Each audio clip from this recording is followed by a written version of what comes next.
بسم اللہ الرحمن الرحیم۔ محترم ناظرین السلام علیکم۔ محترم ناظرین، غزوہ احد 15 شوال المکرم سن 3 ہجری میں احد کے مقام پر پیش آیا۔ غزوہ بدر میں قریش مکہ کو شکست ہوئی تھی، تو بدلہ لینے کے لیے فیصلہ کن اور منظم جنگ کے لیے منصوبہ بندی کرنے میں وہ مصروف ہو گئے۔ افرادی اور معاشی قوت کو جمع کرنے کے لیے مسلسل محنت شروع کر دی۔ بدر میں مسلمان جس قافلے کے لیے نکلے تھے وہ ابو سفیان کی سربراہی میں بچ نکلا اور مکہ مکرمہ پہنچ گیا۔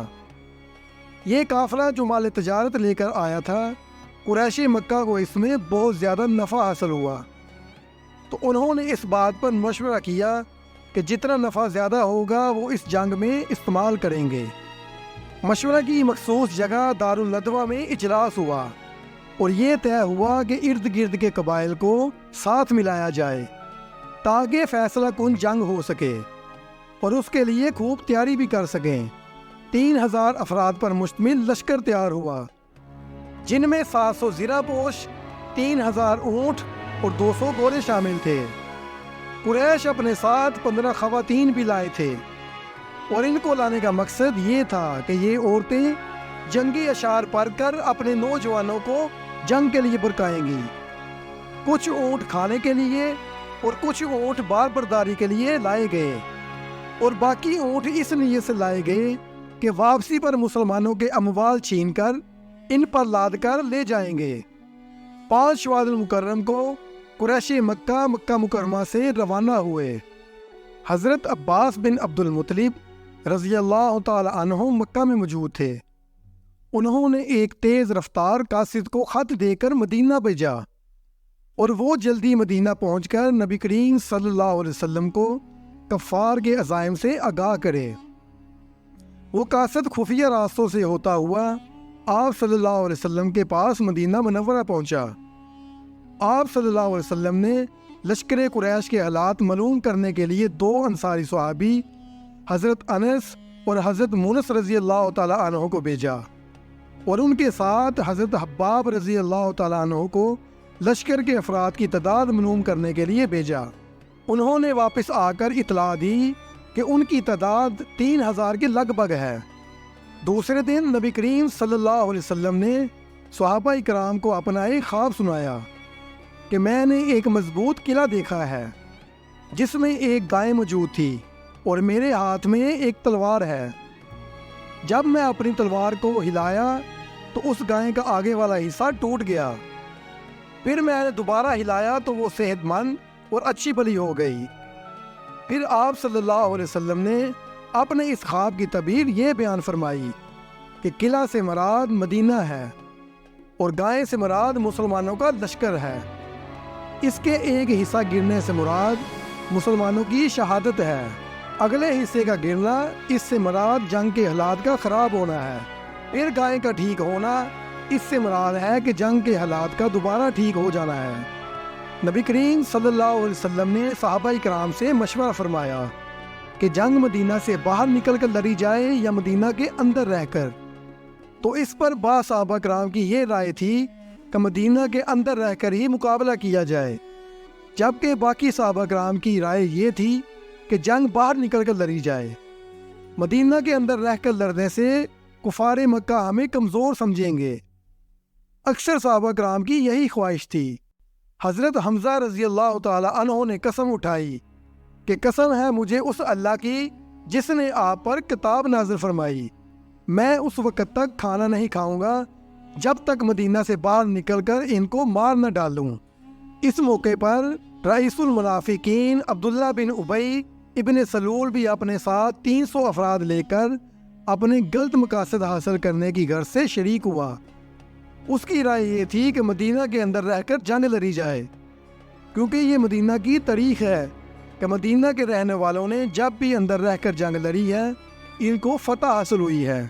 نبی کریم صلی اللہ علیہ وسلم نے جمعہ کے دن عصر کے بعد فیصلہ فرمایا کہ مدینہ سے باہر نکل کر دشمن کا مقابلہ کریں گے۔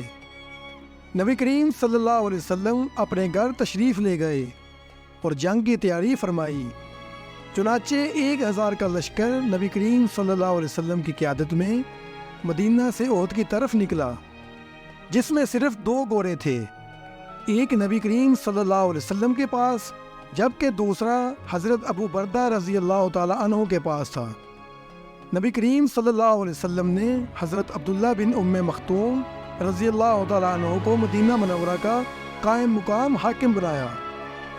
لشکر اسلام مغرب سے پہلے مدینہ سے نکلا اور شیخین کے مقام پر پڑاؤ ڈالا۔ اس موقع پر عبداللہ بن ابی منافق اپنے ساتھ 300 افراد کو یہ کہتے ہوئے واپس لے گیا کہ یہ جنگ ہمارے مشورے کے مطابق نہیں ہے، اس لیے ہم اس میں اپنا نقصان نہیں کرنا چاہتے۔ نبی کریم صلی اللہ علیہ وسلم نے صف بندی فرمائی۔ سامنے مدینہ اور پشت کی جانب احد پہاڑ تھا۔ محفوظ طریقہ پر صفیں بنائی گئیں۔ مشرکین کی طرف سے سب سے پہلے مبازرت کرتے ہوئے میدان میں طلحہ بن ابی طلحہ اترا۔ مقابلے میں حضرت علی رضی اللہ تعالیٰ عنہ میدان میں اترے اور اس کو قتل کر دیا۔ اس کے بعد عثمان بن ابی طلحہ میدان میں آیا تو اس کے مقابلے میں حضرت حمزہ بن عبد المطلب رضی اللہ تعالیٰ عنہ میدان میں اترے اور اسے بھی قتل کر دیا۔ پھر ابو سعد بن ابی طلحہ آیا اور اس کے مقابلے میں حضرت سعد بن ابی وقاص رضی اللہ تعالیٰ عنہ میدان میں اترے اور اسے قتل کر دیا۔ پھر اس کے بعد عمومی جنگ شروع ہوئی اور افراتفری مچ گئی۔ احد پہاڑ کی طرف ایک درہ تھا جو جبل رماد کے نام سے مشہور ہے۔ یہ وہ جگہ ہے جہاں نبی کریم صلی اللہ علیہ وسلم نے حضرت عبداللہ بن جبیر رضی اللہ تعالیٰ عنہ اور ان کے ساتھ 50 تیر اندازوں کو مقرر فرمایا اور تاکید کی کہ جب تک میرا حکم نہ ہو آپ لوگوں نے یہاں سے ہٹنا نہیں ہے، چاہے فتح ہو یا شکست۔ تمام صحابہ کرام رضی اللہ تعالیٰ عنہ انتہائی جان نثاری کے ساتھ کفار سے لڑتے رہے اور مشرکین بھاگنے پر مجبور ہو گئے۔ کچھ مسلمان ان کو بھگا رہے تھے اور کچھ مال غنیمت اکٹھا کر رہے تھے۔ درہ پر مقرر تیر انداز میں سے اکثر نیچے اتر کر اپنے دوسرے بھائیوں کے ساتھ مل کر مال غنیمت اکٹھی کرنے لگے۔ دوسری طرف خالد بن ولید جو ابھی تک مسلمان نہیں ہوئے تھے، انہوں نے درہ خالی دیکھا اور اچانک حملہ کر دیا، جس کی وجہ سے مسلمانوں کو سخت نقصان اٹھانا پڑا۔ نبی کریم صلی اللہ علیہ وسلم کا حکم تھا کہ جب تک میں نہ کہوں آپ نے یہاں سے ہلنا نہیں، چاہے فتح ہو یا شکست ہو۔ اس کے باوجود وہ نیچے اتر آئے، لہٰذا اب ہمیں یہ حق حاصل نہیں کہ ہم ان پر اعتراض کریں، کیونکہ قرآن پاک میں اس حوالے سے ارشاد باری تعالیٰ ہے۔ 2 فوجوں کی باہمی لڑائی یعنی غزوہ احد والے دن جو لوگ تم میں سے پیچھے ہٹ گئے، شیطان نے انہیں ان کے بعض گناہوں کی وجہ سے بہکایا، یقیناً اللہ تعالیٰ نے انہیں اس کی بھی معافی دے دی، بے شک اللہ تعالیٰ کی ذات بخشنے والی اور بردبار ہے۔ خالد بن ولید جو کہ ابھی تک مسلمان نہیں ہوئے تھے، انہوں نے شدید حملہ کر دیا، جس کے بعد مسلمانوں کا بہت سارا نقصان ہوا۔ صرف 10 افراد درہ پر باقی بچے تھے اور 11ویں حضرت عبداللہ بن جبیر رضی اللہ تعالی عنہ تھے۔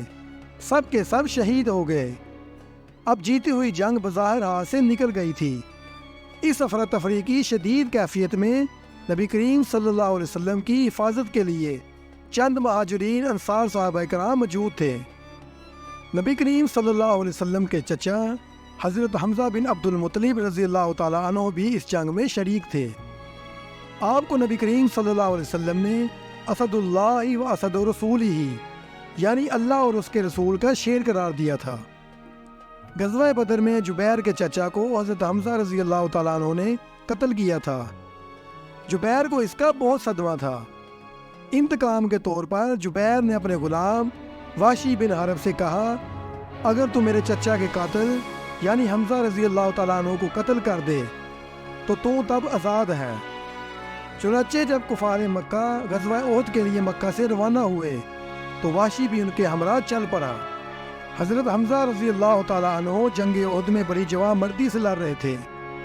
جب جنگ احد شروع ہوئی تو کفار کی طرف سے سبا نامی ایک کافر میدان میں للکارتا ہوا آیا تو اس کے مقابلے کے لیے حضرت حمزہ رضی اللہ تعالیٰ عنہ یہ کہتے ہوئے اترے، اے سبا اے عورتوں کے ختنے کرنے والی عورت کے بیٹے، تو اللہ اور اس کے رسول سے مقابلہ کرے گا؟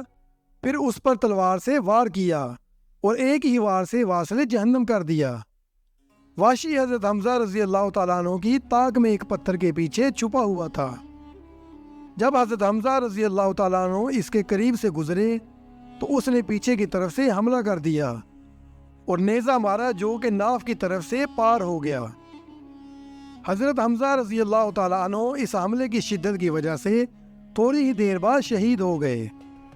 عتبہ بن ابی وقاص جو کہ حضرت سعد بن ابی وقاص رضی اللہ تعالیٰ عنہ کے بھائی تھے، انہوں نے اس افراتفری کی حالت میں نبی کریم صلی اللہ علیہ وسلم پر حملہ کر دیا اور پتھر پھینکا، جس کی وجہ سے آپ صلی اللہ علیہ وسلم کے دندان مبارک شہید ہو گئے اور نچلا ہونٹ مبارک بھی شہید ہو گیا۔ اس غزوہ میں ابتداءً مسلمان فاتح ہوئے اور پھر درمیان میں کچھ نقصان ہوا۔ اس کے بعد اللہ تعالیٰ نے پھر فضل فرمایا اور مسلمان سنبھل گئے۔ اللہ تعالیٰ ہمیں رسول اللہ صلی اللہ علیہ وسلم، صحابہ کرام رضی اللہ تعالیٰ عنہ سے عقیدت، محبت اور ان کی اطاعت نصیب فرمائے، آمین۔